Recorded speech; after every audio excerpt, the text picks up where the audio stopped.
Ok.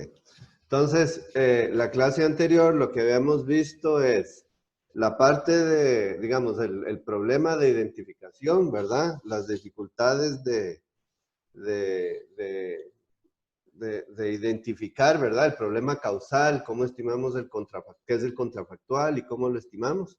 Y lo que vamos a hacer hoy, bueno, y la otra cosa que vimos es la primera solución, ¿verdad? ¿Quién se acuerda cuál era la primera solución al problema de identificación?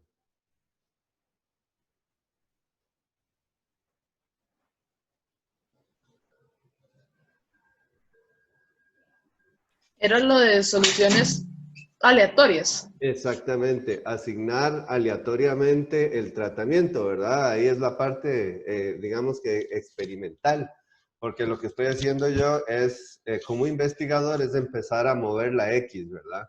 Y si yo puedo mover la X, la forma óptima para mover la X, para poder identificar el efecto es en forma aleatoria, ¿verdad? Y así conversamos un poco sobre, así es como se hacen los experimentos médicos y la idea es, bueno, ya viene toda esta nueva corriente en economía también, o una segunda ola de esa corriente, ¿verdad? Que trata de identificar los efectos de forma insesgada a través de la intervención de los investigadores mismos, ¿verdad? Moviendo las X o aprovechando de alguna forma que se haya utilizado asignación aleatoria, ¿verdad? Para la implementación de algún tipo de programa o alguna política para medir su efecto. Hoy lo que vamos a ver son tres estrategias adicionales. Estas estrategias adicionales ya no son experimentos, sino son estrategias a partir de datos observacionales. Entonces, pero un poco las ideas es exactamente la misma, tratar de que, digamos, de aprovechar los datos para que el supuesto 4 de identificación se mantenga, ¿verdad? Y hay muchos datos que nos permiten hacer eso y ahora vamos a ver algunas cosas. ¿Se acuerdan cuál era el supuesto de identificación?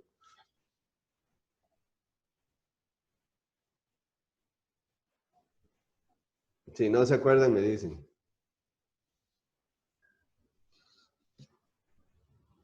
No, profe, no me acuerdo. ¿No? Era que la covarianza entre X y el error era igual a 0, ¿verdad? No puede haber variables omitidas en el error que estén correlacionadas con X. ¿Por qué? Porque si no, cuando estimamos el efecto de X sobre Y, el beta va a estar sesgado, ¿verdad? Porque el X va a capturar toda esa correlación que existe entre el error, entre esa variable no observable, ¿verdad? La que está en el error y X. Entonces, lo que vamos a tratar de hacer es aprovechar la estructura de los datos para poder asegurarnos que ese supuesto se cumpla. Ese era el supuesto 4. Me parece que alguien había dicho que la esperanza de los errores dado los X era igual a 0, que es lo mismo. ¿Okay? Entonces, ahora sí, vamos a empezar con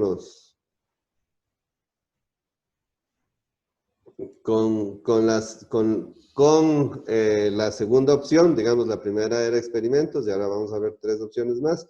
La segunda opción es controlar por efectos observables, ¿verdad? Eso es de lo más básico.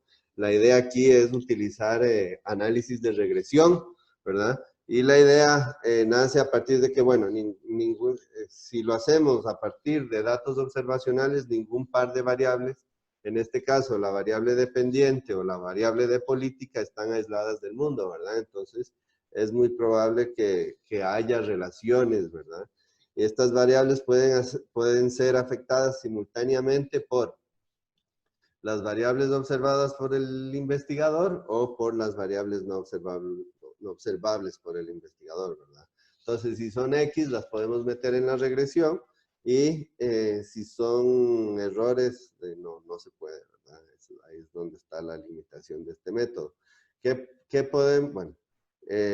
podemos concluir del efecto causal estimado con la presencia de X y de epsilon? Digamos, si utilizamos comparación de medias. Digamos, nada más buscamos los individuos que fueron tratados, digamos, los que fueron al hospital versus los que no fueron al hospital. Comparamos las medias que vamos a tener una estimación que está sesgada o insesgada del efecto del hospital.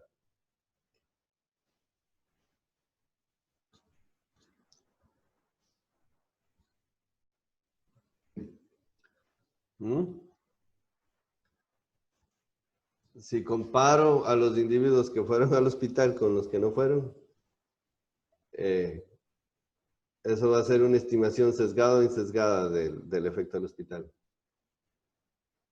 Creo que hemos dicho que es sesgada. Sesgada, ¿verdad? Entonces, si utilizamos una regresión con una sola variable dicotómica de la política, ¿sesgada o insesgada? Digamos, tenemos personas, ¿verdad? Unas que fueron o otras que no fueron al hospital, entonces hay una DOMI que dice que unas que fueron y otras que no fueron, ¿verdad? Y el coeficiente que va a estar sesgado o no está sesgado si utilizamos una regresión. Y no controlamos por nada más de esa DOMI.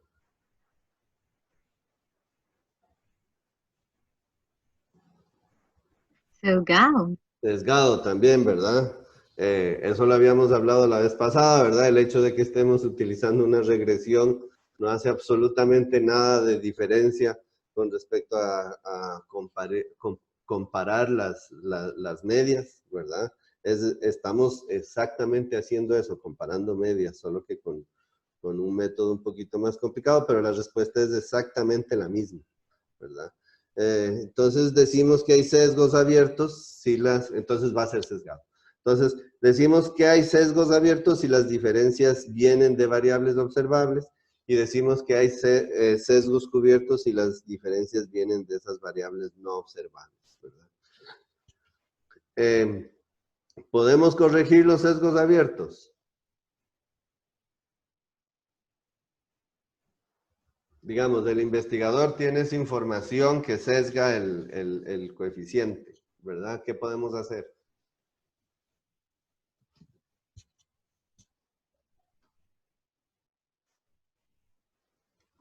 Quitar la información que me sesga el estimador. Exactamente, ¿cómo la quitamos?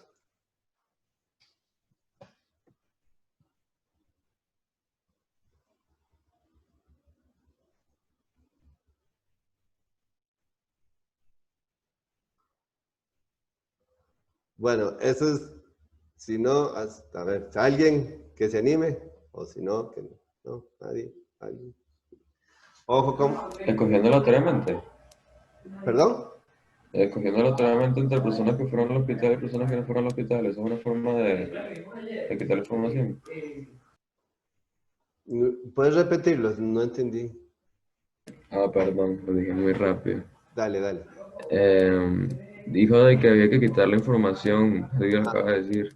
Ajá. Y lo primero que se me ocurrió fue hacer una escogencia aleatoria de los que fueron escogidos anteriormente, pero no sé si eso sea válido. Digamos, lo que te hace la escogencia aleatoria es que te hace representativo de la población, ¿verdad? Es lo único que hace, ¿verdad?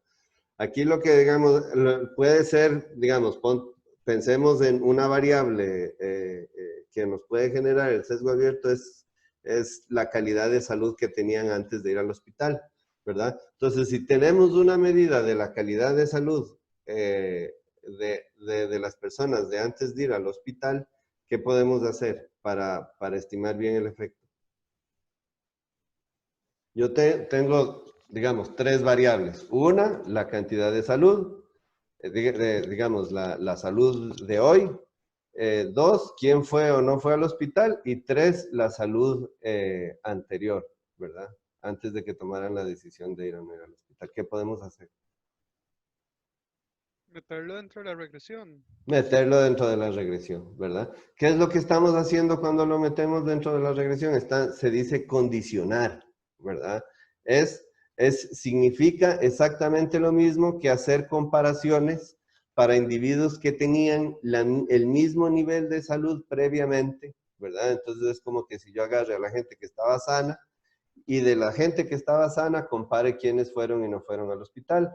Y después agarre a la gente que está enferma, que estaba enferma y compare los que fueron y no fueron al hospital, ¿verdad? Entonces seguramente lo que va a pasar ahí es que va a haber un efecto para los que estaban enfermos, que va a ser positivo, ¿verdad? Va a mejorar la salud y seguramente el otro efecto de los que no estaban enfermos va a ser cero. Entonces se va a promediar esos dos dependiendo de la cantidad de observaciones que haya, ¿verdad? Y ese es el coeficiente que nos va a salir en la regresión, ¿verdad? Un poco para que entiendan la lógica que viene detrás de incluir esa variable dentro de la regresión. Eso es lo que nos permite resolver ese problema, ¿verdad? Meter la variable dentro de la regresión.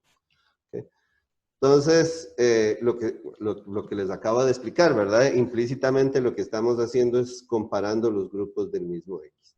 Entonces, para ponerlo de esa forma, ¿verdad? Como mencionamos anteriormente, lo que se hace es condicionar el análisis con respecto a X. Imaginémonos un X que toma dos valores, como en el ejemplo del hospital, gente que tenía antes buena salud y gente que tenía antes mala salud, ¿verdad?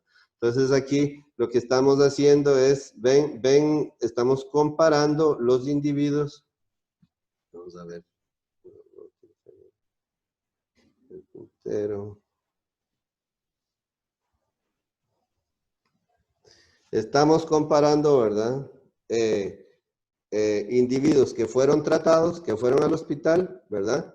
Y con los individuos que no fueron al hospital, ¿verdad? Dado que tenían la misma salud inicial, ¿verdad? Digamos que esto es buena salud, ¿verdad? Entonces, comparo solo los individuos que tenían buena salud, ¿verdad? Y la idea aquí es que esta diferencia que está aquí abajo, ¿verdad? Tiende a cero. ¿Por qué? Porque antes de que fueran al hospital, ¿verdad? O sea, aquí está ven el cero de aquí. Esto es como que si los que fueron al hospital, ¿verdad? No hubieran ido al hospital, hubieran tenido la misma salud de los que no fueron al hospital, dado que los dos grupos tenían buena salud, ¿verdad? Entonces lo que estamos haciendo es tratando de que este factor de aquí tienda a cero, y eso es lo que ocurre cuando empiezo a controlar, ¿verdad? ¿Quedó claro? Esto es importante para seguir. Profe, ¿cuál es el factor que ocupa que tiende a cero? Digamos, este de aquí abajo, ¿ven el puntero rojo? Sí, profe. Ok, es este de abajo, ¿verdad? Un poco para volver a repasar. Esto es la diferencia entre los que fueron y no fueron al hospital, ¿verdad? Pero todos tenían buena salud antes de ir al hospital, ¿verdad? Esta parte de aquí es el efecto causal, ¿verdad? El segundo término. Y el tercer término que está aquí abajo es el sesgo. Entonces, esto es igual al efecto causal más el sesgo, ¿verdad? Y lo que estamos diciendo aquí es, dado que estamos condicionando para que la gente tenga buena salud, entonces el sesgo va a tender a cero. ¿Por qué? Porque digamos, seguramente ir al hospital no va a hacer mucha diferencia, ¿verdad? Para los individuos que tenían, digamos, vamos a ver, más bien, no haber ido al hospital para los individuos que fueron al hospital, ¿verdad? No va a hacer mucha diferencia. Seguramente van a tener una salud muy parecida que los individuos que no fueron al hospital de todas formas. Entonces, esto va a tender a cero, ¿ok? Vamos a ver si con del otro lado se entiende un poco mejor. Estos son, ¿verdad? De nuevo, tenemos la misma ecuación que antes y ahora vamos a comparar, ¿verdad? Para los individuos que tienen baja salud, ¿verdad? Entonces, comparo los individuos que fueron al hospital, después de que fueron al hospital, con los individuos que no fueron al hospital, ¿verdad? Y los dos grupos tienen mala salud, ¿verdad? Entonces, ¿qué me va a pasar aquí?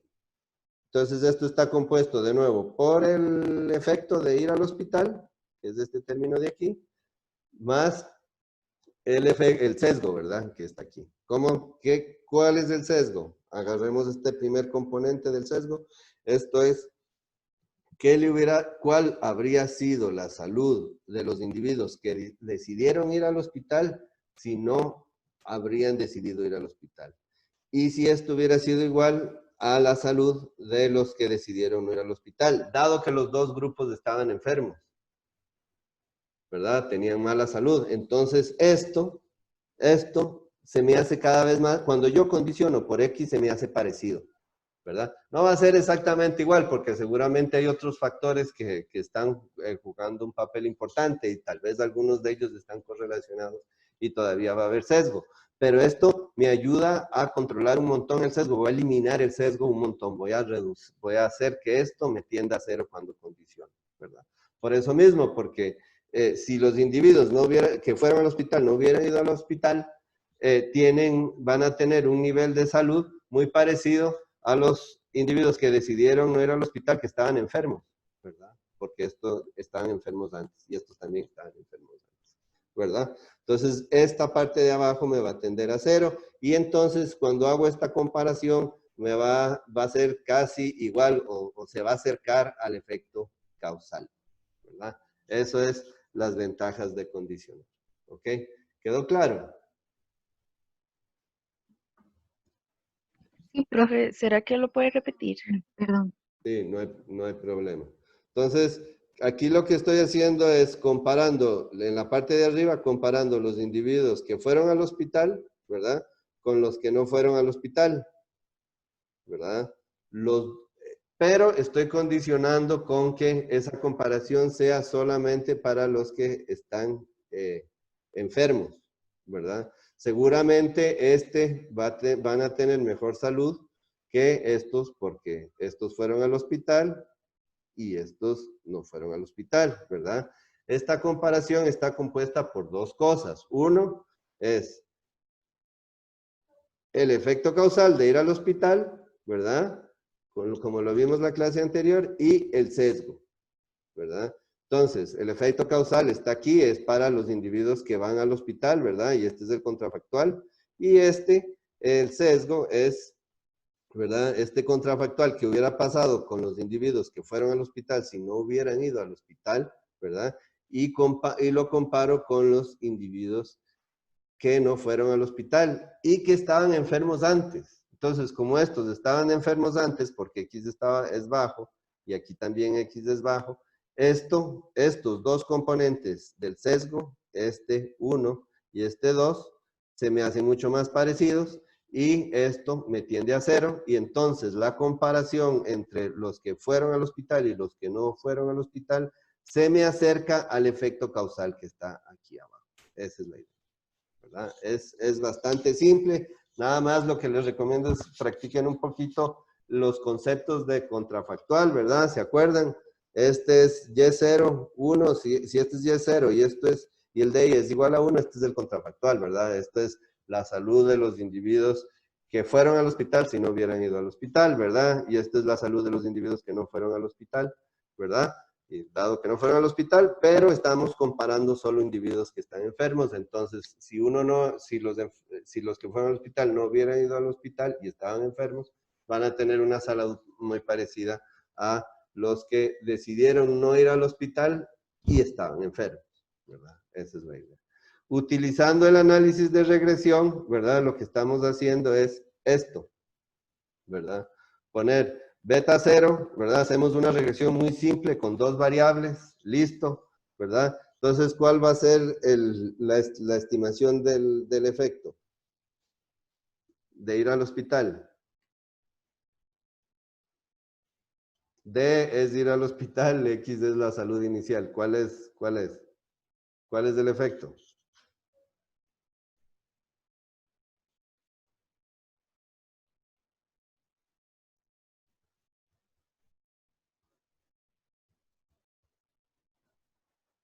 Es fácil. ¿Cuál es el efecto? Es beta 1, ¿verdad? Ese es el efecto de haber ido al hospital, ¿verdad? Eso lo vimos también en la clase anterior. Entonces, revísenlo, porfa, si no se acuerdan por qué. ¿verdad? Pero hicimos los cálculos y todo, esto es como la diferencia en medias, pero ahora estamos condicionando. Y ahora, ¿cómo hacemos? Porque es que si ustedes ven, ¿verdad? Ustedes ven que cuando saco promedios, estoy generando dos estimaciones del efecto del tratamiento, ¿verdad? Un efecto del tratamiento para los que tenían salud alta y otro para los que tenían salud baja. Y aquí, ¿cuántos efectos del tratamiento tenemos en esta regresión? ¿Uno o dos?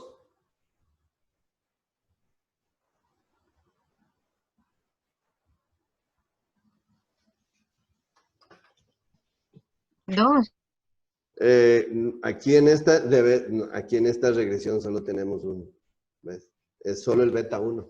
¿Qué me dice beta 2? Me dice el efecto en la salud, digamos, de hoy, de haber estado enfermo antes. ¿Verdad? Es cuánto cambia Y cuando se mueve X, pero X no es el tratamiento, entonces este no me está diciendo absolutamente nada. El que me dice el efecto del tratamiento es beta 1. Tengo 1, ¿verdad? ¿Cómo puedo hacer que la regresión me diga dos efectos? Ustedes saben, debieron de haberlo visto en econometría básica. ¿Alguno con alguna hipótesis de cómo resolver este problema? De generar dos efectos en lugar de uno.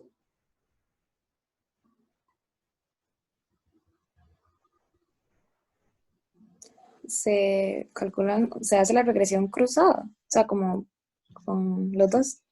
Ajá, explícame un poquito más. ¿Qué significa hacerla con los dos? Creo que vas por buen camino. Como que se multiplica uno por el otro. Exactamente.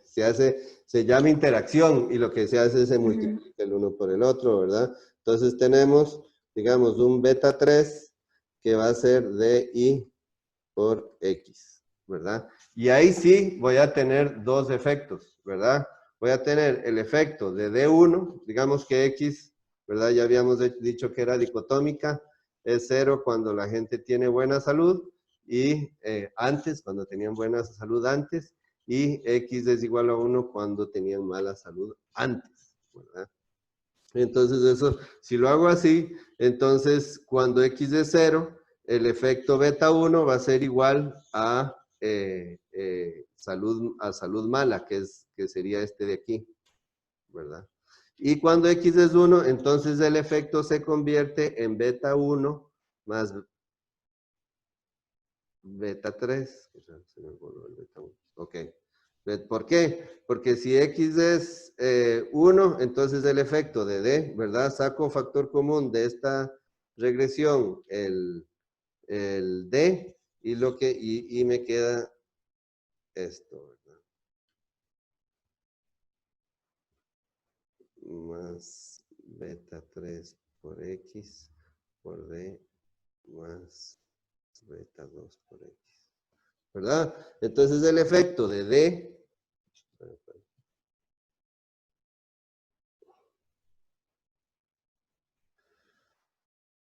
el efecto de D es de esta parte de aquí, ¿ven? ¿Verdad? Entonces, cuando X es 0, el efecto es beta 1, y cuando X es 1, el efecto es beta 1 más beta 3. Entonces, lo que me está diciendo beta 3 es la diferencia del efecto entre cuando la persona no, cuando X es 0 y cuando X es 1, ¿verdad? Entonces, puedo hacer el test estadístico para ver si los efectos de la gente enferma son mucho más altos que los efectos de la gente que no está enferma antes, ¿verdad? Un poco para que después pueden ver diferentes ejemplos de cómo sirve esto, pero es súper relevante hacer el test estadístico sobre las diferencias, porque digamos, si esto, aquí obviamente en el ejemplo que les di, obviamente hay una diferencia, ¿verdad? Entre un grupo y el otro, pero a veces uno no está seguro si hay una diferencia, entonces corre esta regresión con la interacción, y si el beta 3 no es significativo o es cercano a 0, ¿verdad? Entonces podemos concluir que el efecto es el mismo para los dos grupos, ¿verdad? Para el grupo de personas que tienen x igual a 0 y para el grupo de personas que tienen x igual a 1. Si el beta 3 es significativo, eso significa que los efectos son diferentes para cada uno de los grupos. Entonces, de esa forma yo puedo separar los efectos, ¿verdad? Entonces, lo que estoy haciendo es repasando lo que vieron de econometría, ¿verdad? Pero poniéndolo en ejemplos, porque esto es lo que vamos a utilizar para poder estudiar economía pública, ¿verdad? Y para que ustedes entiendan mejor también los papers, ¿verdad? Un ejemplo de esto de controlar, ¿verdad? Si se acuerdan de las clases pequeñas y las clases grandes, ¿verdad? Esto era lo que nos había dado cuando la clase era...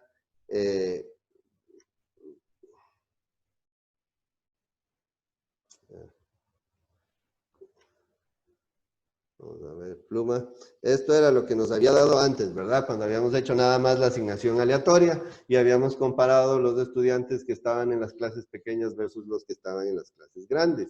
Ahora, lo que vamos a hacer es controlar. Primero vamos a poner efectos fijos de la escuela. Para los que no saben qué es efectos fijos de la escuela, son variables, dummies para cada escuela. Y hay tanta información para cada estudiante que se puede poner una variable dummy para cada escuela, ¿verdad? Y cuando los investigadores hicieron eso, ¿qué pasó con el coeficiente? ¿Ven el movimiento que hizo? De 4.82, que era lo que nos habíamos encontrado cuando hicieron la estimación anterior, nos subió a 5.37. ¿Es sorpresivo este resultado o no? ¿Ustedes lo ven sorpresivo o no? Que haya saltado tanto. Yo diría que no, ¿Por qué? porque ahora tiene mucha más información que antes. Ajá, estás controlando por antes. ¿Se acuerdan cuando hay lo que segura la discusión la vez pasada? ¿Se acuerdan que habíamos hablado de que seguramente ese coeficiente estaba sesgado hacia abajo, ¿verdad? Porque había atrición, ¿verdad? Entonces, si las tasas de deserción son muy diferentes entre las escuelas, cuando yo pongo ese efecto, seguro se va a comer mucho de esos efectos y va a tender al efecto insesgado, ¿verdad? Entonces, eso se puede reflejar ahí. Y después, una vez que ya nos comemos de ese efecto, ya empiezo a meter características de los estudiantes, ¿verdad? Y características en esta regresión y ya casi no cambia. ¿Ven? De aquí a acá ya no cambia. Porque ya lo más importante eran esas diferencias que habían entre las escuelas, que parece que por alguna razón estaba asociado con el experimento. Y seguramente tenía que ver con la parte de la atrición en la muestra. La atrición es que las tasas de deserción eran diferentes en cada escuela, ¿verdad? Y una vez que hacemos eso, ya controlamos esa diferencia y entonces ya puedo medir mejor el efecto. Inclusive cuando controlamos por las características de los estudiantes y las características de los profesores, ¿verdad? Los coeficientes no cambian. Ahora, tengo que decir una cosa, ¿verdad? Vemos que cambian. Por la parte de la atrición había un sesgo. Cualitativamente el resultado sigue siendo lo mismo. Las escuelas tienen un efecto, el tamaño de la clase tiene un efecto significativo sobre el desempeño de los estudiantes. Esto lo sabíamos aquí, ¿verdad? Y con esto lo confirmamos, ¿verdad? El efecto, bueno, sí, cambia porcentualmente.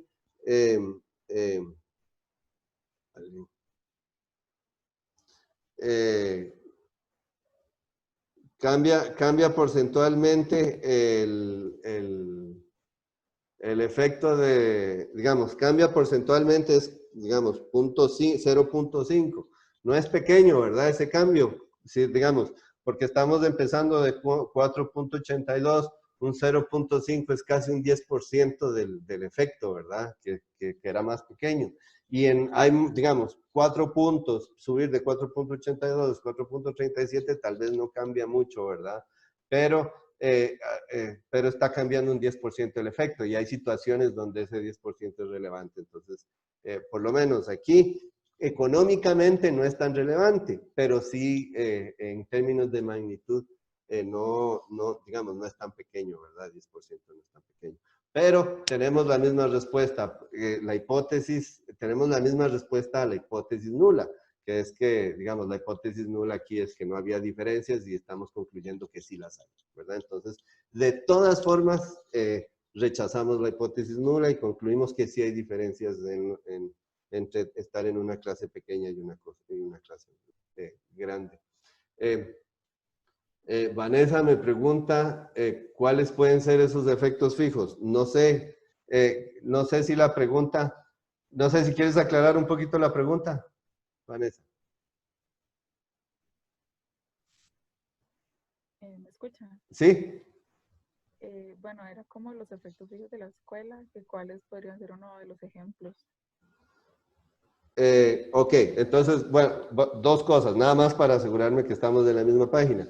Primero, los efectos fijos son dummies, ¿verdad? Que van en cada escuela. Entonces, lo que te captura es como el desempeño promedio de esa escuela, ¿verdad?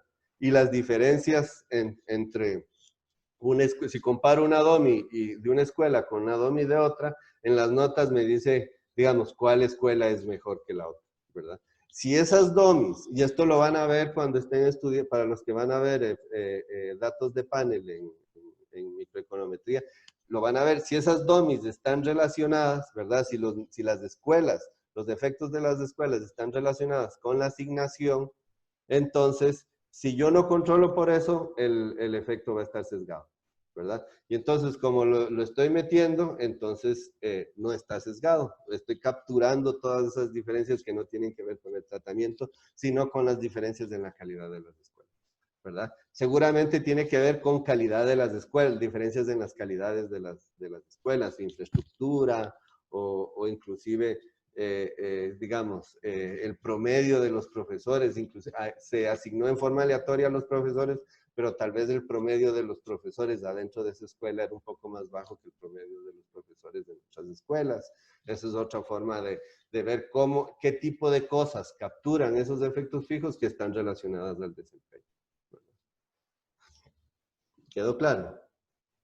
Sí, ok, profe, Okay, gracias. súper. Ok, entonces... vamos a ver, otro ejemplo que es súper relevante. Este es de salarios en Indonesia. Y aquí lo que querían ver los investigadores era si trabajar en una empresa de capital extranjero le generaba más ingresos a los trabajadores que si trabajaban en una empresa de capital local, ¿verdad? Entonces, la primera regresión que está aquí, ¿verdad?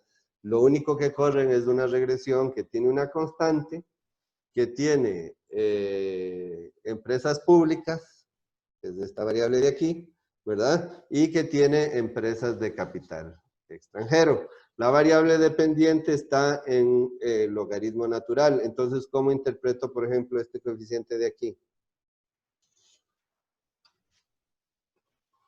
Esto es de econometría, ¿verdad? Econometría, introducción a la econometría, econometría básica. No sé cómo se llama.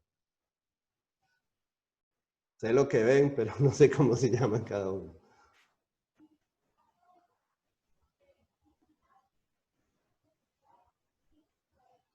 ¿Cómo puedo interpretar ese coeficiente?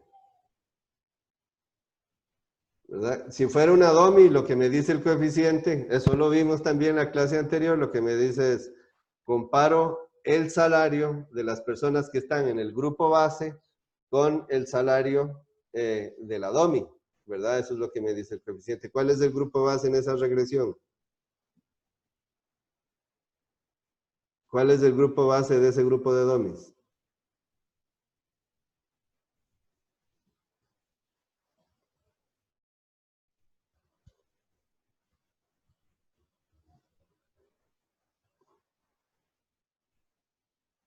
Nadie que se anime. ¿No se acuerdan de eso?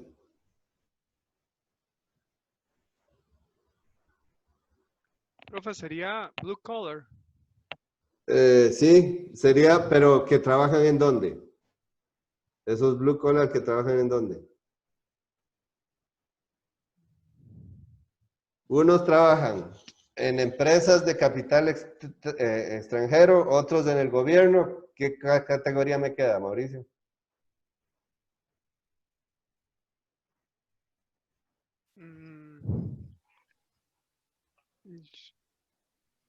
De trabajadores. Es que no lo veo, la verdad. Ok. En el sector privado de capital local, ¿verdad? Están los trabajadores que trabajan en el sector privado con capital local, los que trabajan en el sector privado con capital extranjero y los que trabajan en el gobierno. Esas son las únicas tres clases. Digamos, no dice, ¿verdad? En la regresión eso, pero digamos, la idea era un poco que separaran qué grupo era el único que quedaba fuera, y son todas las personas que quedan en el sector privado. Entonces ese 0.67, como la variable está en logaritmos, ¿cómo interpreto el efecto? Como un cambio porcentual, ¿verdad? Entonces lo que puedo decir es que en promedio los trabajadores que trabajan en empresas de capital externo ganan 67% más que los que trabajan en empresas con capital interno, ¿verdad? ¿Lo vieron? ¿Y ahora sí? Sí, profe. Ok, súper, gracias. Entonces, aquí una cosa que comentó Mauricio, que yo no les había explicado, es la diferencia entre blue collar y white collar, o trabajadores de cuello azul versus trabajadores de cuello blanco. ¿Saben cuál es la diferencia? Mauricio. Profe, bueno, si mal no recuerdo, Dale, Blue dale. Collar era como trabajadores que dependen de sus manos, Sí, haciendo carros, haciendo ese tipo de cosas. exactamente. Tras que White Collar es más como trabajos de oficina. Exactamente, exactamente. Y un poco dicen azul y blanco porque las personas que trabajan en limpieza en Estados Unidos, normalmente el uniforme siempre usan una camisa azul. Entonces, igual los que trabajan en las fábricas siempre usan camisa azul. Entonces les pusieron de cuello azul, y los de cuello blanco asociados a las personas que trabajan, por ejemplo, en un cajero, que necesitan estar contando, o en una oficina, ¿verdad? Ellos usan camisas blancas, entonces les pusieron de collar blanco, ¿verdad? Pero ese es de cuello blanco. Entonces, eso es un poco, ¿qué es lo principal aquí? Lo principal es que los trabajadores de cuello azul, ¿verdad? Son trabajadores con poco capital humano, ¿verdad? Y los trabajadores de cuello blanco son trabajadores que tienden a tener más capital humano, ¿verdad? Entonces vean la diferencia entre el premio, digamos, de 0.67 y 0.9, ¿verdad? Eso quiere decir que para los trabajadores de cuello blanco, la diferencia es un 90% del salario por trabajar, el premio por trabajar en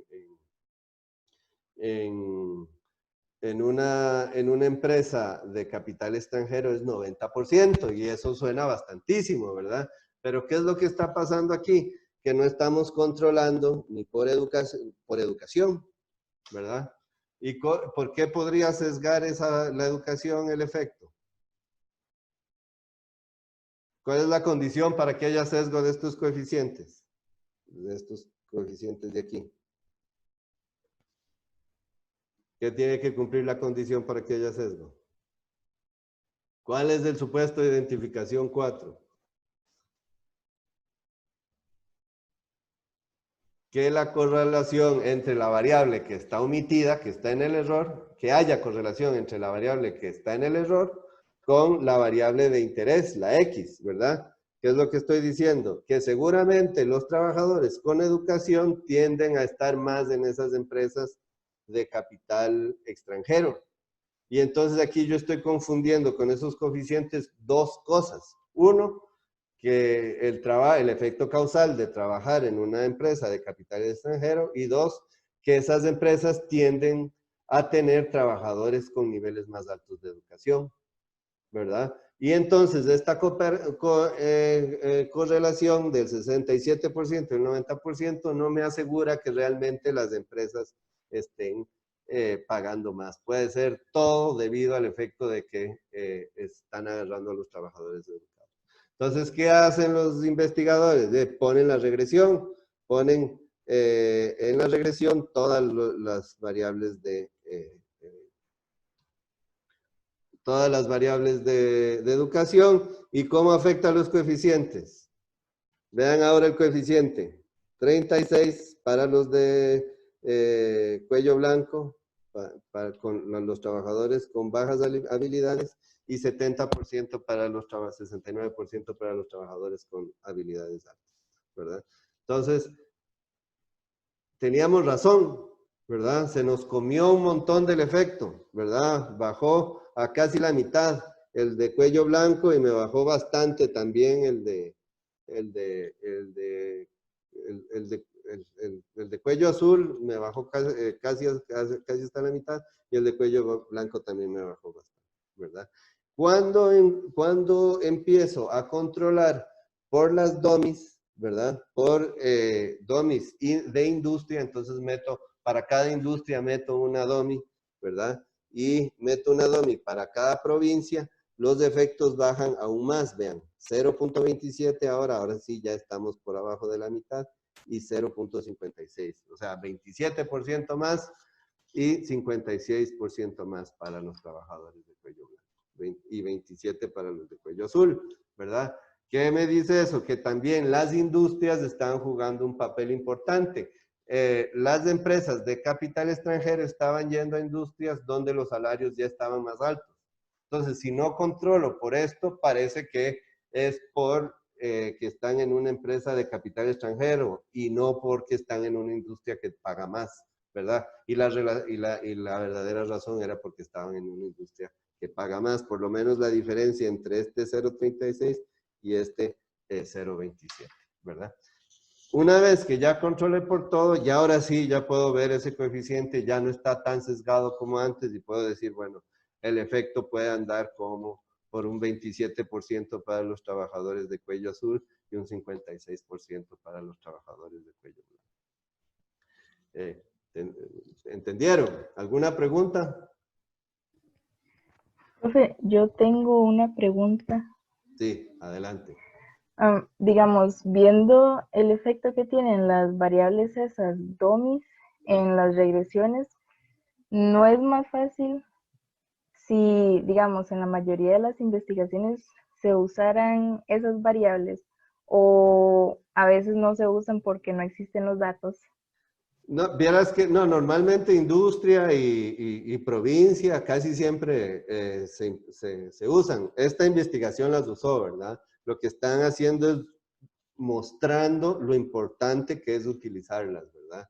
Y te voy a dar un ejemplo. Lo mismo pasa entre los trabajadores públicos y los trabajadores del sector privado aquí en Costa Rica. Si vos empiezas a controlar por educación, el sesgo se hace, digamos, la diferencia baja más o menos a un 20-30% de premio para los trabajadores del sector público. 20 o 30% de premio, ¿verdad? Es 10 veces menos que el 300% cuando comparas solo el salario bruto. Y la nación saca ese 300%, ¿verdad? Entonces a veces es importante mostrar, ¿verdad?, que no se debe a que el gobierno está despilfarrando los fondos, se debe a que está pagando a personas que tienen un tipo de trabajo que necesita pagarse más, ¿verdad?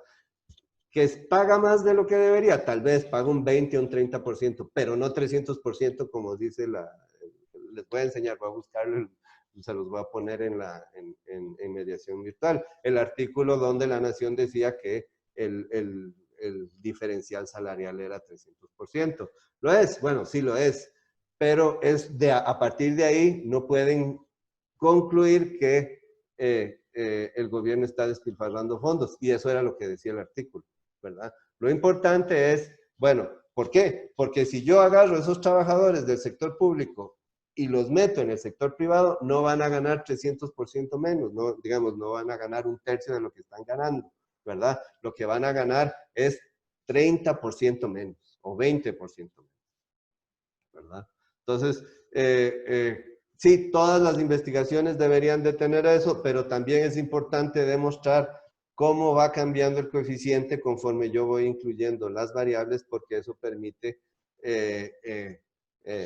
matar mitos, digamos. Es importante hacer ese ejercicio, ¿verdad? Y bueno, mucho depende cuál es la audiencia del artículo. Pero normalmente sí se hace, se empieza así sin controlar y se empiezan a meter los factores y uno justifica que está arreglando el sesgo, ¿verdad? Entonces, obviamente ellos, digamos, sí, o sea, este es cuando les, creo que el abstract o la introducción, ellos hablan solo de estos efectos de controlando por todo, ¿verdad?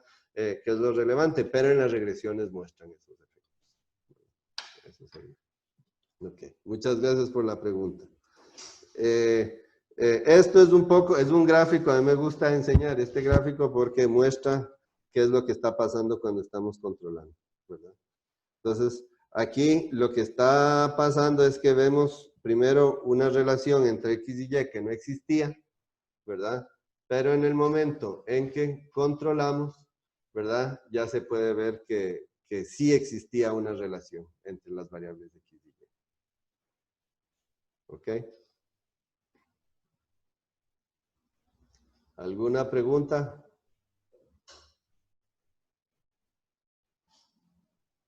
¿No? Ninguna. Bueno, entonces sigamos. Esta es una pregunta que es súper relevante, ¿verdad? Que me parece que no se toca mucho en los libros clásicos de econometría, que es cuáles variables debemos de incluir en la regresión, ¿verdad? A partir de lo que hemos visto, ¿qué es lo que estamos diciendo? Por ejemplo, para el caso del premio salarial de las empresas extranjeras, tenemos que meter educación, industria, localización geográfica, ¿verdad? De fijo, ¿verdad? ¿Qué características tienen esas variables? ¿Por qué digo que es importante meterlas? Porque los resultados van a variar entre sí, son diferentes. Exactamente. Eso implica que había sesgo, ¿verdad? Y si había sesgo, implica que esas variables estaban correlacionadas con mi variable independiente de interés, ¿verdad?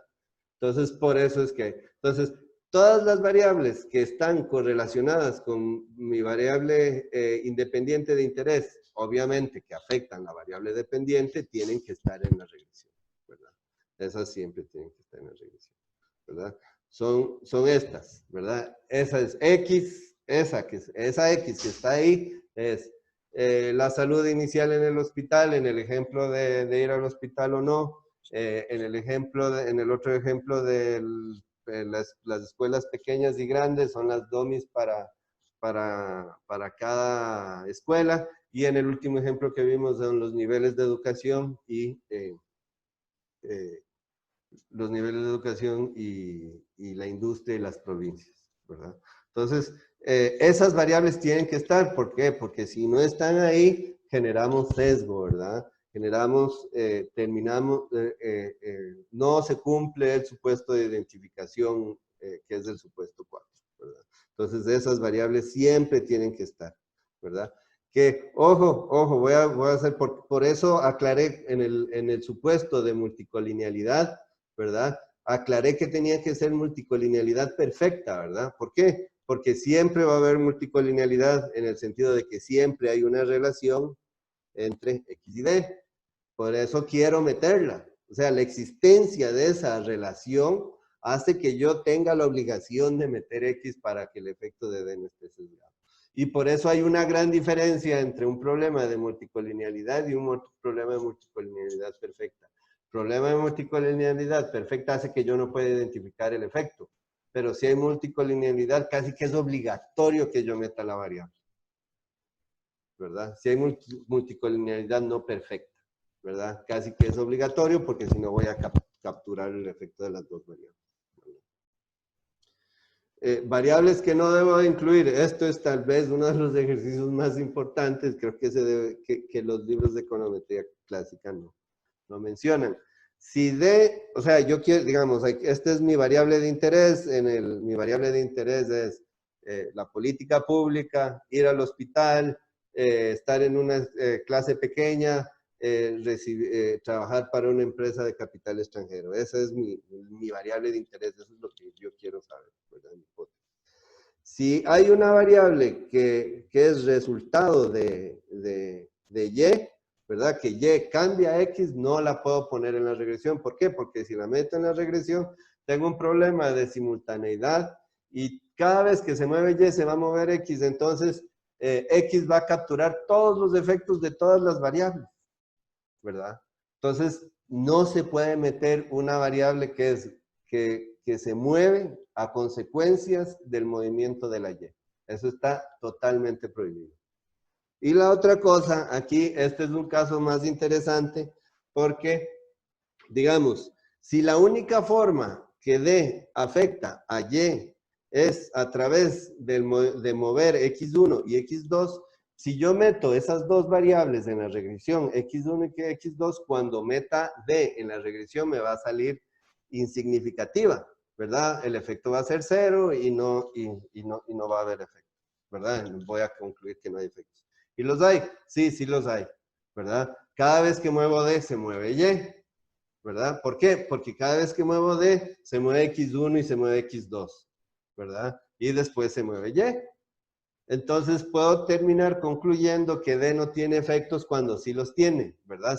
Pero son a través de X1 y X2, ¿verdad? Entonces, eso es importante también, identificar cuáles son los canales que yo creo que existen, ¿verdad? Y no meterlos. Algo así como, digamos que ir al hospital me cura porque me dan pastillas, ¿verdad? Entonces, como que yo meta si la persona está tomando o no están tomando pastillas. Y me tira al hospital, ¿verdad? Entonces ahí lo que va a pasar es que tomar pastillas va a explicar todo el efecto de haber ido al hospital, ¿verdad? Y entonces voy a concluir, no sirve de nada ir al hospital, porque metí tomar pastillas, ¿verdad? Entonces, por eso es que no puedo meter, ¿verdad? Esos canales o esos mecanismos que me llevan de D, ¿verdad? De mi variable de interés al efecto a Y, ¿verdad? Esos canales no puedo meterlos dentro de la regresión porque voy a capturar el efecto, ¿verdad? Y voy a concluir equivocadamente que una variable no tiene efecto cuando sí lo tiene, ¿ok? Entonces, ahí ya es un trabajo un poquito más de teórico, ¿verdad? Que tienen que sentar a ver qué es lo que realmente quieren demostrar, ¿verdad? Y ser transparentes a la hora de escribir su investigación. ¿Alguna pregunta sobre esto? Profe, entonces en este caso, en el caso 2, solo debemos incluir Y y D. Exactamente, eso sería lo correcto. Hay una discusión, por cierto, hay una discusión, digamos, eso es lo que yo les recomiendo, solo incluyan D. Hay una discusión sobre si tal vez podemos meter X2, ¿verdad? Y entonces, si D no es significativo, es que este canal no tiene efectos, ¿verdad? Pero vieran que una gente, hay momentos donde se hace eso y se generan sesgos. Entonces, mejor, si tienen alguna duda, mejor no meterlo, ¿verdad? Y nada más meter D y Y. Pero, digamos, hay discusiones sobre cómo identificar los defectos de las variables y una gente dice que hay que meterlos, que hay que meter solo una, ¿verdad? Las dos no, nunca, nunca, ¿verdad? Pero que uno podría meter una para dejar que D, para dejar estimar el efecto de D a través de ese canal de X1, ¿verdad? Pero,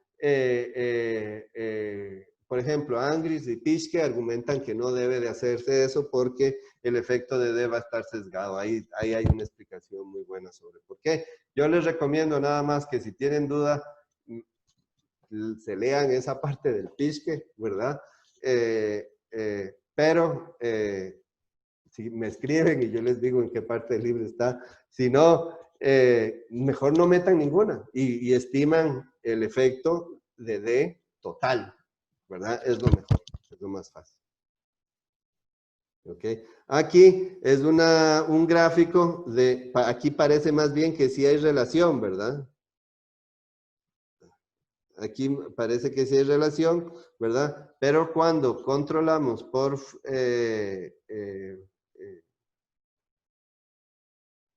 factores que no, a ver. Ah, no, esto es más bien al revés. Aquí sí existe la relación, ¿verdad? Disculpe. Aquí sí existe la relación entre X y Y, ¿verdad? Y si controlo por uno de los canales, como controlar por las pastillas, ¿verdad? El efecto se me hace 0, ¿verdad? Eso es lo que está haciendo el control, ¿verdad? Cuando concluyo, voy a concluir a partir de aquí que no hay efecto, cuando realmente sí lo había, como se puede ver al principio, ¿verdad? Eso. Ahora, quiero ver externalidades hoy. Voy a seguir 10 minutos con esto y paramos donde haya que parar, porque quiero asegurarme de ver externalidades completas. Y después lo que hago es que en el video pego las partes de las herramientas empíricas en un video y en el otro video pego toda la parte de externalidades. Pero quiero terminar hoy externalidades para poder seguir con la parte de políticas de externalidades en la próxima clase. Entonces, bueno, eso es controlar, ¿verdad? Hay en esta otra solución, ¿verdad? Que son, les dije que íbamos a ver cuatro soluciones, ¿verdad? Realmente son 5. Lo que vamos a hacer es aprovechar la estructura de los datos, discontinuidad, diferencias, indiferencias y variable instrumental. Voy a tratar de llegar hasta diferencias e indiferencias, por lo menos. Entonces, el diseño discontinuo es muy intuitivo, ¿verdad? Lo que pasa es, digamos, a veces el tratamiento solo está determinado por el nivel de las variables, por ejemplo, tiempo. Un ejemplo es la restricción vehicular, ¿verdad? Los compañeros de la próxima clase van a presentar un artículo que utiliza este diseño. Y lo que pasa es que, digamos, la restricción vehicular se puso en una fecha. Entonces, antes de esa fecha no hay individuos con restricción vehicular, ¿verdad? Y después de esa fecha no hay individuos sin restricción vehicular, ¿verdad? Entonces no podemos hacer ese cruce, ¿verdad? Y no podemos, cuando condicionamos por X, no podemos controlar bien, ¿verdad? Por esta situación, no existen realmente controles para, digamos, si condicionamos por X, entonces antes de la restricción no va a haber gente con restricción y después de la restricción no va a haber gente sin restricción. Entonces lo que hacemos es, el problema es que, digamos, conforme me voy alejando de ese momento, ¿verdad? Desde que ocurrió la restricción, las cosas van cambiando. Y, por ejemplo, puede ser que haya, digamos, ahí en el paper de México era por congestión, que estaban tratando de reducir la congestión y la contaminación. Aquí en Costa Rica, cuando se implementó la restricción vehicular, el objetivo era sobre todo reducir el gasto en gasolina y reducir la congestión, ¿verdad? En México tienen problemas de contaminación, entonces querían reducir la contaminación. Entonces, el problema es que, digamos, después de 4, 5, 6 meses puede ser que pusieron la política, pero puede ser que el Producto Interno Bruto haya crecido y entonces más carros estén andando, entonces si se fijan en la contaminación y en la congestión, se vea más alto de la política y tal vez sí tuvo efecto, ¿verdad? Entonces lo que se hace es, se trata de ver el salto el día que se puso la restricción. ¿Por qué? Porque el día que se puso la restricción no da chance que cambien todas esas otras variables, pero la variable de política sí cambió de un solo y de pronto, ¿verdad? Entonces, nos permite aislar el efecto de ese cambio del efecto de otros cambios, ¿verdad? Y así nos aseguramos que ese supuesto sí se cumpla. Esa es la idea intuitiva de los diseños discontinuos, ¿verdad? Eso es lo que les estaba diciendo.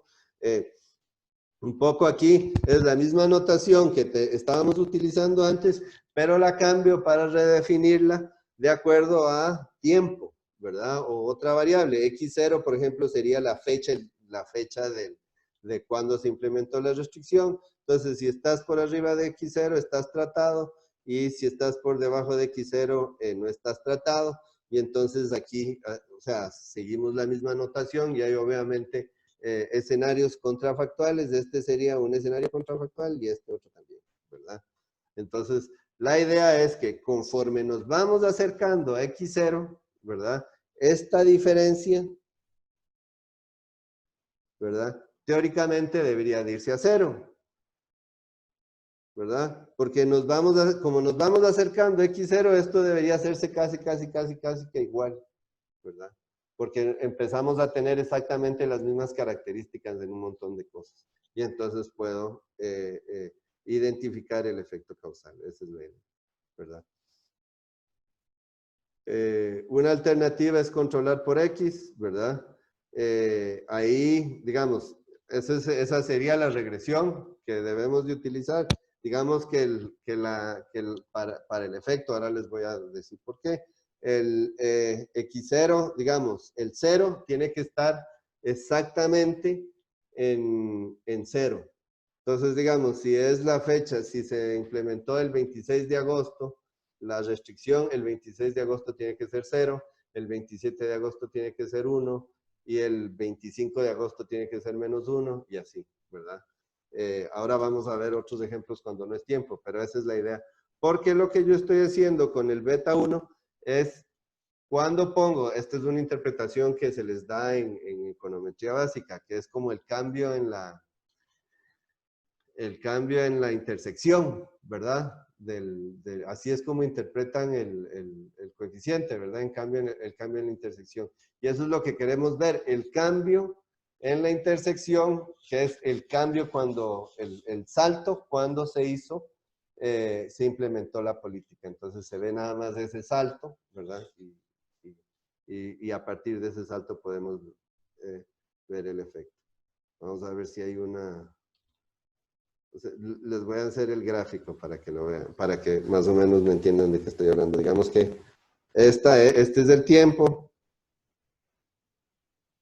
Esta es la fecha de la restricción.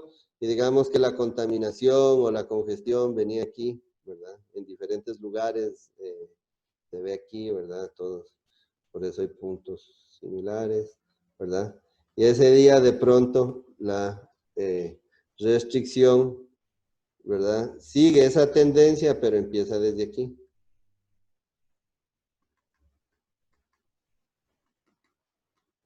¿Verdad? Entonces lo que yo estoy tratando de hacer,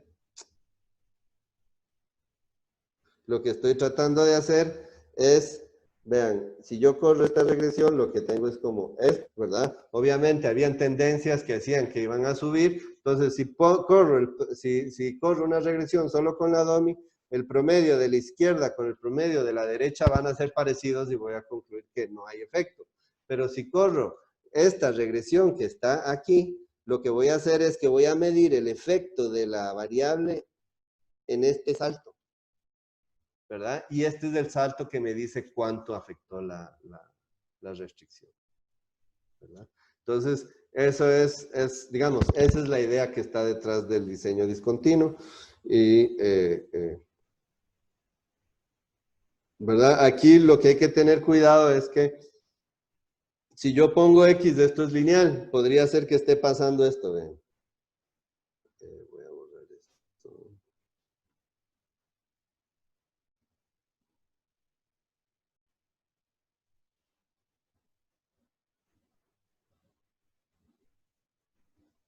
Entonces podría ser que más bien que sea así, se los voy a dibujar aquí. Que la relación sea así.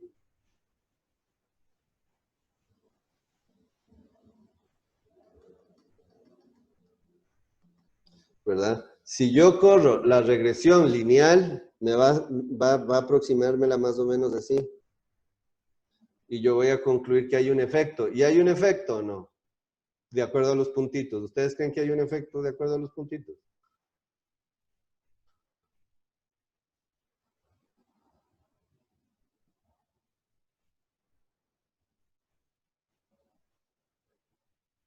¿Aló?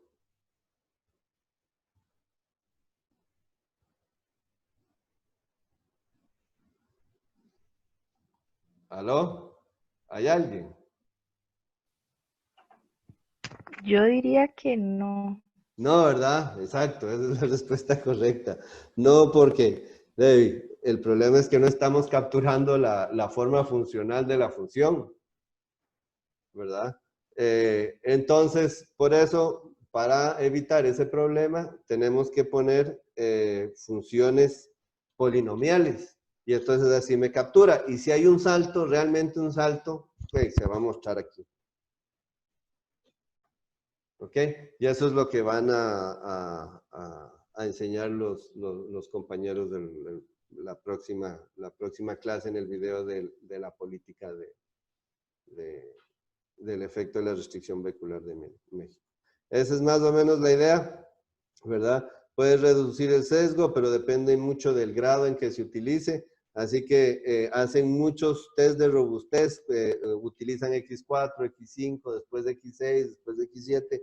Si el beta 1 no me cambia, entonces uno puede concluir que sí hay efectos. Pero tengo problemas si me empieza a cambiar, que a veces se me hace significativo o no, porque ya entonces parece que tenemos algo como esto, ¿verdad? Que ya parece que no hay, ¿verdad? Pero si yo pruebo diferentes efectos y sí me da, entonces puedo concluir que sí hay un efecto.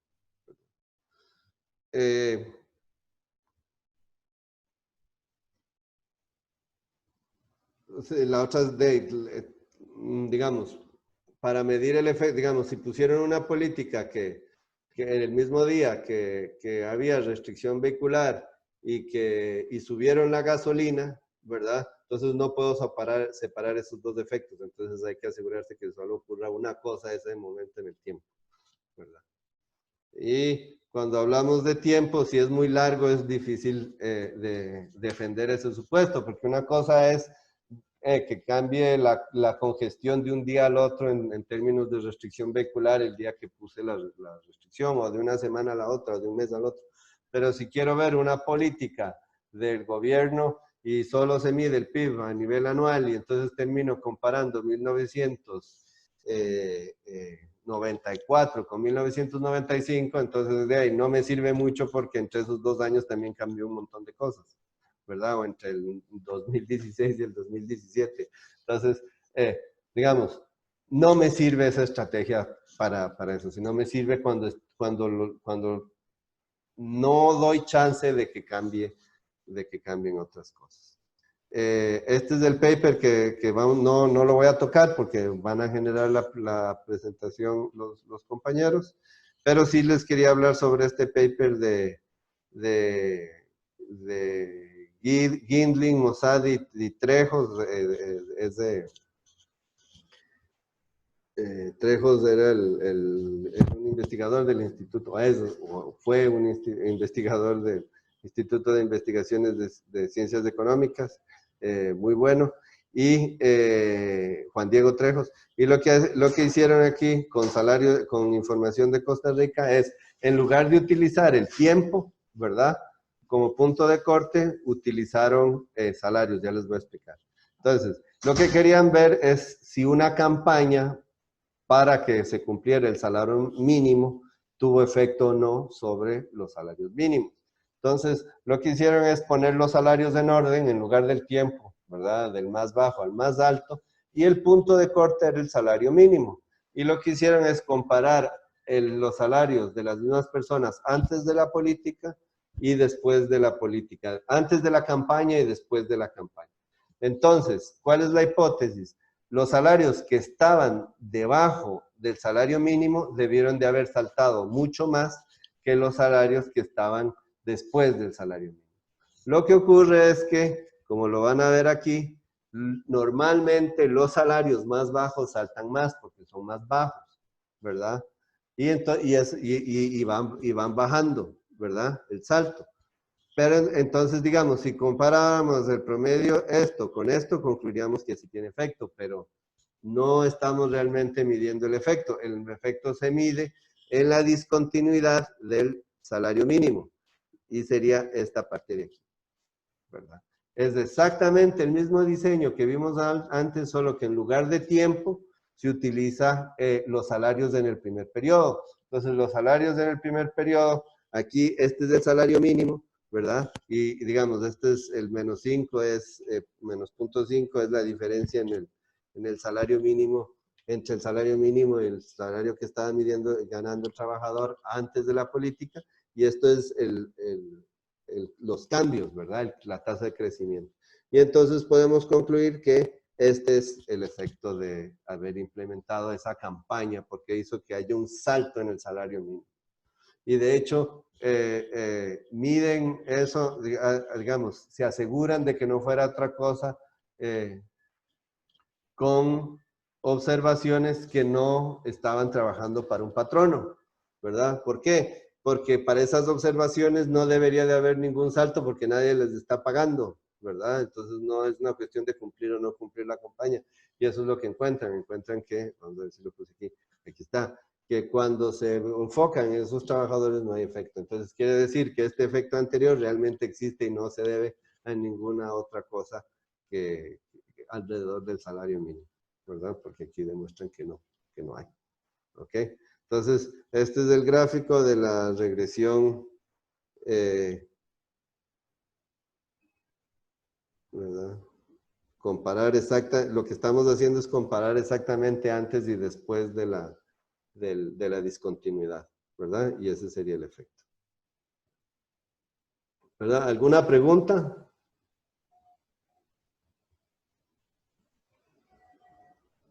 ¿Comentario? ¿Alguna duda? No, profe. Ok, súper. Digamos, no hay mucho más allá que esto, ¿verdad? Les enseñé la regresión, es una regresión de mínimos cuadrados ordinarios. Tiene que ver más con si tengo los datos que puedo utilizar para hacer esa identificación, ¿verdad? Y hay mucho de la política. Es súper simple, esto no es nada más. La regresión que ustedes dieron en economía y poner los X. Profe, Sí. nada más en el gráfico 2, el que está enseñando lo de la estimación, o sea, lo de salarios mínimos. Ajá. ¿Puedes decir otra vez la interpretación? No, Sí, el ok. anterior. ¿En este o en este de acá? El primero. Este. En el de... Ajá, sí, es Ok, que no... ok, es lo mismo que lo del tiempo. Lo que pasa es, vos ves, este es el efecto, ¿verdad? Hasta ahí bien, ¿verdad? Ajá. El punto es que cuando uno piensa en tiempo es muy fácil pensar en una discontinuidad porque de pronto a todo el mundo le cae la restricción vehicular y después todos vivimos bajo la restricción vehicular, ¿verdad?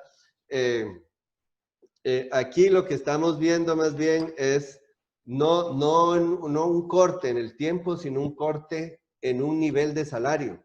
¿En qué nivel de salario? En el salario mínimo.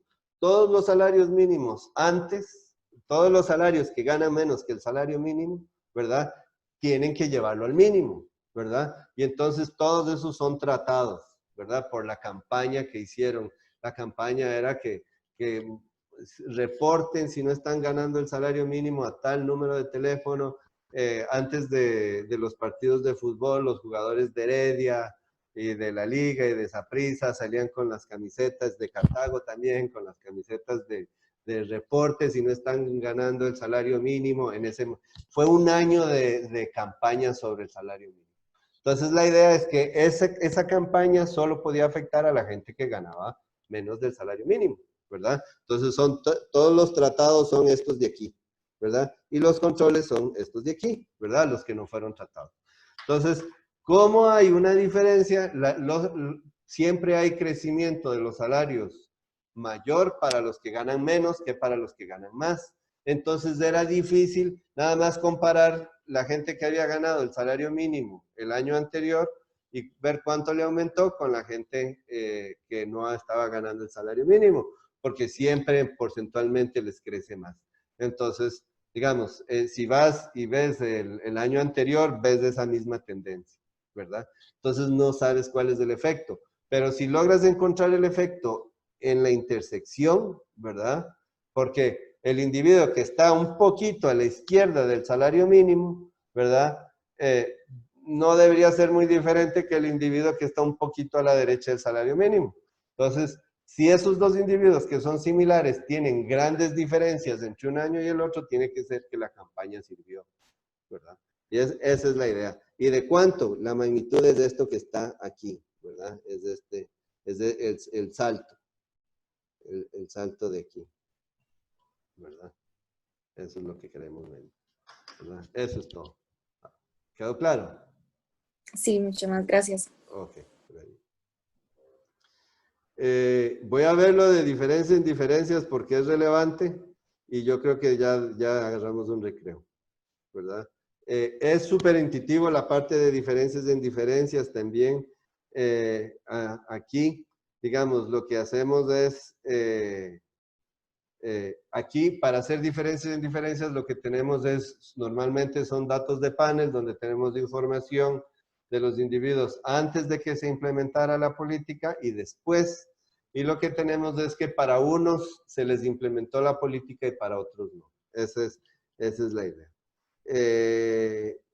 El tratamiento, aquí lo que les digo es que no tiene necesariamente que ser a nivel de individuo, puede ser que haya zonas donde se implementó el tratamiento y entonces todos los individuos en esas zonas son tratados. El estimador que teníamos antes es el siguiente, ¿verdad? El que hemos estado hablando siempre, ¿verdad? Esta es la comparación entre observaciones tratadas y no tratadas. Y lo que estamos haciendo implícitamente es, este es el efecto causal, ¿verdad? Como siempre. Y este es el sesgo. Y lo que queremos hacer con diferencias en diferencias es tratar de estimar ese sesgo. Si yo logro estimar esta parte de aquí, ¿verdad? Agarro esta parte de aquí arriba, ¿verdad? Agarro esta parte A y le resto esta parte B y me tiene que dar esta parte, ¿verdad? ¿Y cómo lo hago? De ahí, veo cuáles son las diferencias entre los grupos que fueron tratados y no tratados antes de que sean tratados. Eso es básicamente la diferencias en diferencias. Y entonces, así, entonces agarro A, le resto B y me tiene que dar el efecto causal, ¿verdad? Entonces, veo la diferencia después y le resto la diferencia antes y eso debería ser el efecto, el resultado de eso debería ser el efecto causal. Ahora lo voy a hacer gráficamente, esto es, ¿verdad? Ahora, no es... Lo pongo aquí, ¿verdad? Lo pongo en tiempo para que lo vean cómo es que está tratado de hacer. Este es un ejemplo muy famoso de Filadelfia y New Jersey, y ya se van a dar cuenta por qué se hizo tan famoso. Aquí lo que hicieron es, ¿cuál es la relación? Les voy a hacer una pregunta de introducción a la economía. ¿Qué pasa si aumentamos el salario mínimo con el empleo? Se reduce. Se reduce el empleo, ¿verdad? En competencia perfecta, ¿verdad? Eso es lo que nos enseñaron. De hecho, no enfatizan tanto que es en competencia perfecta, nada más nos enseñan por lo menos cuando yo recibí clases era así, en introducción nos enseñaban la oferta y la demanda, y nos decían, si ustedes ponen un salario mínimo van a generar desempleo, las cantidades de empleo se van a reducir y se acabó, ¿verdad? Pero el supuesto de competencia perfecta es importantísimo, porque si no hay competencia perfecta, tal vez no ocurre eso, ¿verdad? Entonces, lo que ellos demostraron, este es digamos, este es un artículo clave publicado en American Economic Review y todo, porque encuentran lo contrario, y vamos a ver cómo lo encuentran. En New Jersey se implementó una política de salario mínimo, aumentaron el salario mínimo. Y entonces lo compararon con qué es lo que estaba pasando en Filadelfia. Si yo comparo transversalmente, comparo Filadelfia y New Jersey después de que se implementó el salario mínimo, aquí esto es después de que se implementó en New Jersey el salario mínimo, encuentro que no hay diferencias en las tasas de ocupación. Aquí se enfocaron en dónde hay efectos realmente. La gente argumenta que hay efectos de empleo, sobre todo en los salarios que están por debajo del salario mínimo, que son los de los trabajadores no con bajas habilidades, ¿verdad? Entonces agarraron los restaurantes de comida rápida y dijeron, vamos a ver si afectó el porcentaje de trabajadores en restaurantes de comida rápida, ¿verdad? Y lo que encontraron es, bueno, parece que no, ¿verdad? Si comparamos New Jersey y Filadelfia después, parece que no hay efecto. ¿Ustedes saben por qué utilizaron Filadelfia? ¿Por qué no utilizaron otro estado? ¿Alguien sabe más o menos de geografía de Estados Unidos?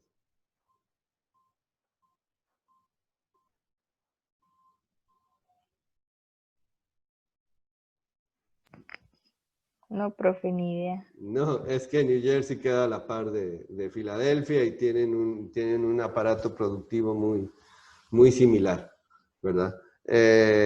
Entonces dijeron, bueno, veamos, aquí ya hay salario mínimo, veamos la diferencia, y no encuentran nada. Si ven antes y después, ¿verdad? Esto es antes de la implementación con después, la diferencia es 0.59. Aquí tampoco es significativo, ¿verdad? Pero si hacen diferencias en diferencias, ¿verdad? Lo que encuentran es que en ese mismo momento, la cantidad de trabajadores de comida rápida en Filadelfia bajó. ¿Lo ven? Bajó como 2.16, ¿verdad? Y en New Jersey no bajó. Y en New Jersey fue donde se puso el salario mínimo. Entonces, ¿qué puedo decir? Digamos que el efecto fue, si hago esto menos esto, entonces encuentro que el efecto es este. Este es el efecto de diferencias en diferencias, el 2.76. Entonces, lo que estoy diciendo es, bueno, en Filadelfia iba bajando y yo cuando metí la política en New Jersey no bajó, eso significa que gracias a la política logré aumentar ese 2.76, porque si no, ¿verdad? Hubiera caído 2.16 como hubiera caído Filadelfia, ¿verdad? Eso es lo que está detrás. Se los enseño en términos gráficos.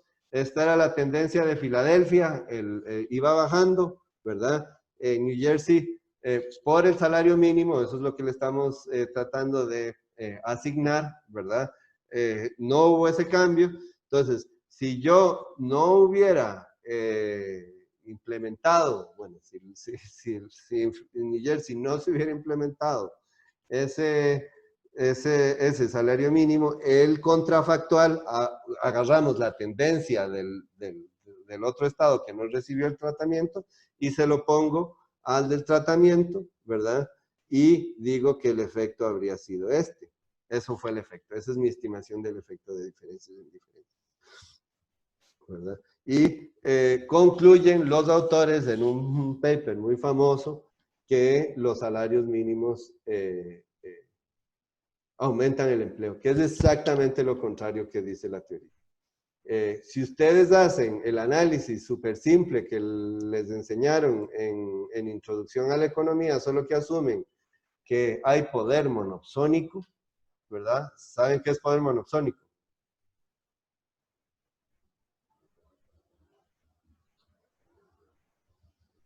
Sí. Sí, que es que solo hay un comprador de trabajo y es algo de esperar, ¿verdad? Que haya pocos compradores de mano de obra y muchos vendedores de mano de obra. Si hay poder monopsónico, ¿verdad? Si lo analizan, digamos, como que asumen que hay uno, ¿verdad? El poner el salario mínimo más bien hace que aumente el empleo, ¿verdad? Que aumenten las cantidades transadas y aumente el empleo. Entonces, concluyen que lo que debe estar ocurriendo es que hay mucho poder de mercado a la hora de contratar a esos trabajadores, y eso era cierto porque los restaurantes de comida rápida son pocos. Digamos, McDonald's, Burger King, Kentucky, 3, 4 más, listo, ¿verdad? Entonces, había mucho poder de mercado, entonces poner los salarios mínimos hacía que aumentar el empleo más bien. Igual que les hubiera dicho, con las mismas herramientas que ustedes aprendieron, solo que en lugar de asumir que hay suficientes compradores como para que no tengan poder de mercado, asumen que hay uno y sí tiene poder de mercado, y entonces bajo ese modelo sí hay los efectos contrarios sobre el empleo. Entonces, hay un montón de literatura, a partir de ese paper se desarrolló un montón de literatura sobre eso. Eso tiene más que ver con economía laboral, pero les cuento, encontraron que en un montón de lugares sí ocurre eso, pero también hay lugares donde no, donde sí hay aumentos, reducciones en el empleo. Entonces, mucho depende de cómo funciona el mercado laboral, ¿verdad? Pero, o sea, en ese caso sí estuvo bien estimado. El paper es además larguísimo, con un montón de test de robustez, porque todo el mundo les cuestionaba de todo y probaban y probaban y probaban y no cambió el resultado. Entonces, es de evidencia bastante fuerte.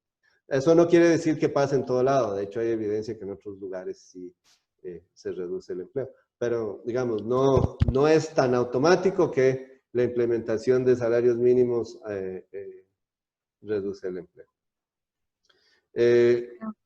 Sí. Entonces aquí se dio por el hecho de que había poder monopsónico. Sí.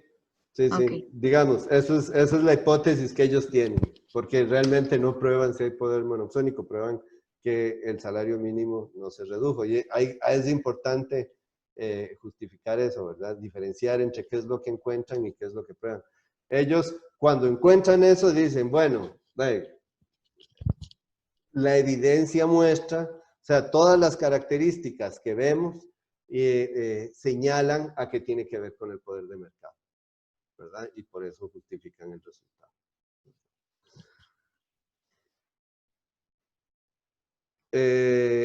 Un poco para identificar, o sea, todos los métodos que utilizamos, inclusive el de regresión discontinua y todos tienen un supuesto de identificación y todos tenemos que tener claro cuál es ese supuesto de identificación para hacer los análisis bien. Aquí lo que estamos asumiendo implícitamente, aquí está en ecuaciones, pero lo que estamos asumiendo aquí tal vez es que la tendencia, esta tendencia del tratamiento, la saco del control. Entonces, si eso no es cierto, entonces voy a tener sesgos, ¿verdad? Esto que estoy diciendo aquí es exactamente lo mismo que digo aquí en ecuaciones para que lo revisen. Entonces, ¿qué es lo que tengo que hacer? Si la tendencia hubiera sido diferente, ¿verdad? Entre Filadelfia y New Jersey, entonces voy a capturar otras cosas que no tienen que ver con el salario mínimo. Y eso es importante tenerlo en cuenta, ¿verdad? Siempre que corran una regresión o un análisis, siempre, dado que nunca se puede ver el contrafactual, sus estimaciones van a estar basadas en un supuesto de identificación.